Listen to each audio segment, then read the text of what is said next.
Hello Virgo's, welcome to Guru mind tarot. और ये reading है इस बारे में कि क्या आप एक कार्मिक रिलेशनशिप में हैं। तो जो लोग नहीं जानते कि कार्मिक रिलेशनशिप क्या होता है, उनके लिए मैं यहाँ पे थोड़ा सा एक्सप्लेन कर देती हूँ। कार्मिक रिलेशनशिप वो रिलेशनशिप्स होते हैं जो हमारे लाइफ में हमेशा के लिए नहीं होते। ये कुछ समय के लिए आए होते हैं, टेम्प्रोरी होते हैं एंड इनका कुछ मकसद होता है। ये लोग हमें प्रिपेयर करते हैं नेक्स्ट फेज़ के लिए। ये लोग हमें प्रिपेयर करते हैं उस पर्सन के लिए जो हमारा फॉरएवर होने वाला है एंड जिसके साथ हम फ्यूचर में मैरिड होंगे और जो आखिरी वक्त तक हमारे साथ रहेगा। ये रिलेशनशिप हमें कुछ लेसन्स देने आते हैं और कुछ लेसन हमें सिखाने भी होते हैं। तो यहाँ पे ये एक सोल कॉन्ट्रैक्ट की तरह है जहाँ आप दोनों एक दूसरे की मदद कर रहे हैं स्पिरिचुअली इवॉल्व होने में, ताकि आप बेहतर पर्सन को अट्रैक्ट कर सकें। ओके, तो ये एक डेस्टिनी है जिसे हर किसी को फॉलो करना होता है। चलिए देखते हैं कि आपके लिए मैसेजेस क्या है। Messages for Virgo's.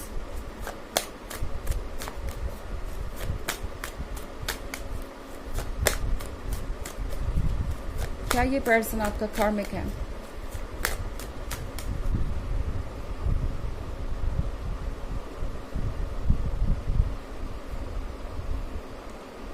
The star, 5 of swords, Queen of Swords, Page of Pentacles, and the King of Swords. Okay, तो यहाँ पे Queen of Swords और King of Swords दोनों ही हैं। ऐसा लग रहा है कि आप दोनों ही बिल्कुल शांत हैं। कोई भी किसी से बात तक नहीं करना चाहता या अप्रोच भी नहीं करना चाहता। आप में से बहुत सारे लोगों के बीच ये सिचुएशन हो सकती है। और अगर आप दोनों बात कर रहे हैं तो भी आप दोनों को लगता है कि कुछ ऐसा है जिस पे डिस्कशन करने से आप दोनों ही बच रहे हैं। इस टॉपिक को उठाना नहीं चाहते आप, क्योंकि आपको लगता है कि इस टॉपिक पे बात करने से ये पर्सन बहुत ज़्यादा खफा हो जाएगा और फिर आर्ग्यूमेंट होगी और इसका कोई नतीजा भी नहीं निकलेगा।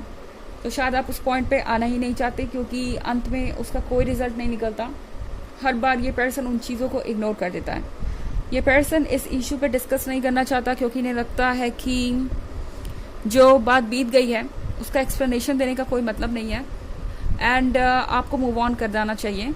पर बात यहाँ पे ये है कि ये पर्सन जानता ही नहीं कि उन्हें अपने एक्शंस का क्या एक्सप्लेनेशन देना है, क्योंकि द स्टार के साथ वर्गो, ये हो सकता है चीटिंग के बारे में, ये हो सकता है उस धोखे के बारे में जो इस पर्सन ने आपको दिया है किसी तरीके का।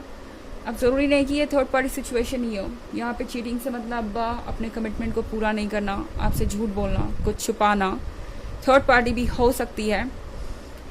तो यहाँ पे ये पर्सन जानता है कि उन्होंने जो किया है वो एक्सेप्टेबल नहीं है, उसका कोई एक्सप्लेनेशन नहीं है, तो वो आपको बोले भी तो क्या बोलें। इसलिए ये पर्सन चुपचाप बैठा हुआ है एंड चुप रहने का एक फ़ायदा इन्हें ये भी हो रहा है कि आप कोई क्वेश्चन इनसे नहीं पूछ पाएंगे।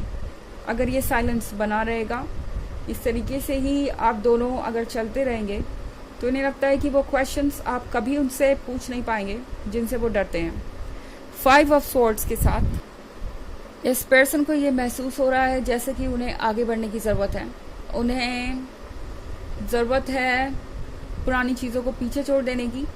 तो बेसिकली ये पर्सन ऐसे रिएक्ट करेगा कुछ करने के बाद जैसे कि कभी कुछ हुआ ही नहीं था एंड उस टॉपिक को आप जब भी उठाएंगे ये पर्सन हो सकता है थोड़ा ओवर रिएक्ट करें, इतना ओवर रिएक्ट करें कि अगली बार आप इस बात को उठाने से पहले 10 बार सोचें और इनके रिएक्शन की वजह से वो बात दोबारा कभी ना उठाएं। ओके, तो ये पर्सन भाग रहा है किसी भी रियल चीज़ से। पेज ऑफ पेंटिकल्स के साथ हाँ, आप दोनों के बीच केमिस्ट्री बहुत अच्छी है। जब आप साथ होते हैं, जब सब कुछ ठीक होता है, तो आपके जैसे कपल्स यूजुअली नहीं मिलते। इतनी अच्छी केमिस्ट्री, इतनी अच्छी अंडरस्टैंडिंग, इतने अच्छे अट्रैक्शन के साथ, यानी इतने डीप अट्रैक्शन के साथ। तो यहाँ पे पेज ऑफ पेंटिकल्स के साथ आप दोनों को ही ये लग रहा था कि आप दोनों को वो पर्सन मिल गया है जिसे आप खोज रहे थे। रोमांस में यहाँ कोई कमी नहीं है जब बात आती है एक दूसरे को कंप्लीट करने की। इस पर्सन को लगता है कि सिर्फ आप ही उन्हें कंप्लीट कर सकते हैं या उन्हें वो लव दे सकते हैं जिसके वो हकदार हैं। तो यहाँ मैं बहुत कुछ देख रही हूँ, पर इतना प्यार होने के बावजूद भी ये पर्सन बहुत वियर्ड सा बिहेव करेगा, क्योंकि वो नहीं चाहते कि आप कोई क्वेश्चन करें इस पर्सन को पसंद नहीं कि इनसे कोई सवाल पूछे। ओके, हालांकि ये एक जनरल रीडिंग है, ये सबसे रेजोनेट नहीं करेगी। एनर्जी रिवर्स भी हो सकती है अगर आप क्रॉस वॉचर हैं। इसके अलावा अगर आप पिछले वीक की रीडिंग या ईयरली रीडिंग देखना चाहें तो उसका लिंक आपको डिस्क्रिप्शन बॉक्स में मिल जाएगा हमेशा की तरह। चलिए आगे बढ़ते हैं।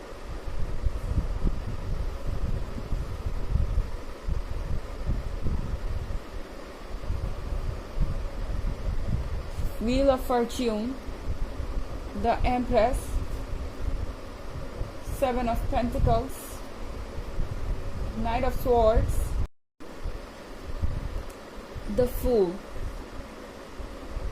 ओके, तो ऐसा लग रहा है जैसे कि व्हील ऑफ फॉर्च्यून के साथ इस पर्सन को वो मिल गया जो हमेशा से ये चाहते थे।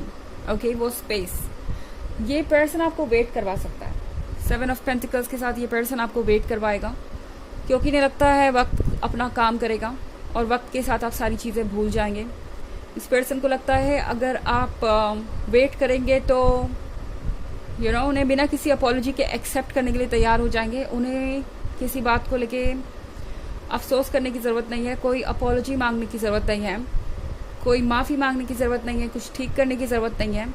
ये जो अकेलापन है, ये जो इंतज़ार है, वो आपको इतना रेस्टलेस कर देगा, इतना बेचैन कर देगा कि आप जो कुछ भी है उसे ही एक्सेप्ट करने को तैयार हो जाएंगे। इस पर्सन को एज इट इज़ एक्सेप्ट कर लेंगे तो ये पर्सन आपके साथ एक माइंड गेम खेल रहा हो सकता है। ओके, किंग ऑफ स्वॉर्ड्स एक तरीके से कोशिश कर रहा है कि बिना कुछ किए ही उनका काम बन जाए। द एम्प्रेस के कार्ड के साथ इस पर्सन को पता है कि उन्हें दूसरी एम्प्रेस नहीं मिल सकती। एम्प्रेस का मतलब है ये पर्सन आपके बिहेवियर को अच्छी तरीके से जानता है। उन्हें पता है कि ऐसे लोग उन्हें नहीं मिलेंगे जो उन्हें खुद से भी ज़्यादा प्यार करें। और द एम्प्रेस के साथ इस पर्सन को एक और बात का अंदाज़ा है, वो ये कि आप उन्हें डाउट कर रहे हैं ऑलरेडी। ओके, इस पर्सन को ये समझ में आने लगा है कि ये रिलेशनशिप अब वैसा नहीं है जैसे पहले हुआ करता था। अब आप उन पर ट्रस्ट नहीं कर पा रहे, आप हर चीज़ को डाउट कर रहे हैं और इसलिए ये पर्सन ऐसे बिहेव कर रहा है। उन्हें ऐसा लगता है कि ऐसे बिहेव करने से आपके सारे डाउट्स ख़त्म हो जाएंगे। आपको लगेगा कि आप ही शायद उन्हें ज़रूरत से ज़्यादा जज कर रहे हैं या ओवर थिंकिंग कर रहे हैं, और इस इंतज़ार से परेशान होकर आप छोड़ देंगे वो सब कुछ जो आप कर रहे हैं एंड उन्हें एज इट इज़ एक्सेप्ट कर लेंगे। पर नाइट ऑफ स्वॉर्ड्स के साथ इस पर्सन को ये नहीं पता कि आप रेस्टलेस ज़रूर हो सकते हैं, बेचैन ज़रूर हो सकते हैं कुछ सच को जानने के लिए, पर इसका मतलब ये नहीं है कि आप अपने लिए स्टैंड नहीं कर सकते या आप खुद को बचा नहीं सकते। क्योंकि द फूल के कार्ड के साथ आपके अंदर एक एनर्जी है, वो एनर्जी जो ये पर्सन फिलहाल देख नहीं पा रहा। द फूल की एनर्जी जब आपके ऊपर कंट्रोल करती है तब क्या होता है वो ये पर्सन सोच भी नहीं सकता। द फूल हमें ताकत देता है वो करने की जो हम सोचते हैं कि हम नहीं कर सकते। यहाँ बात हो रही है अपने आप को चूज़ करने की, ट्रुथ को चूज़ करने की। तो मुझे ऐसा लगता है कि आप एक कार्मिक रिलेशनशिप में हैं। ये पर्सन इस वक्त आपके लाइफ में सिर्फ इसलिए है कि आप सीख सकें कि क्या सही है क्या नहीं। शायद आप इस पर्सन के माइंड गेम्स कई बार खेल चुके हैं और अभी तक आपको समझ नहीं आया कि ये चाहते क्या हैं। इस बार आपको चीज़ें क्लियर हो जाएंगी और ये पर्सन इस रिलेशनशिप में इसीलिए है कि आप अपने वर्थ को पहचानें और द फूल के साथ अपने माइंड और हार्ट को फॉलो करना शुरू करें।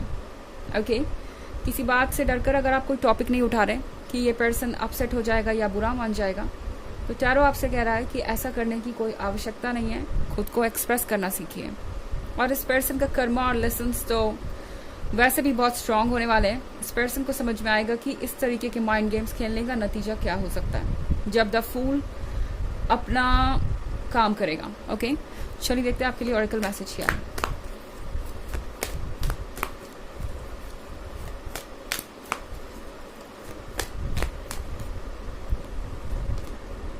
Kuan Yin, care and compassion.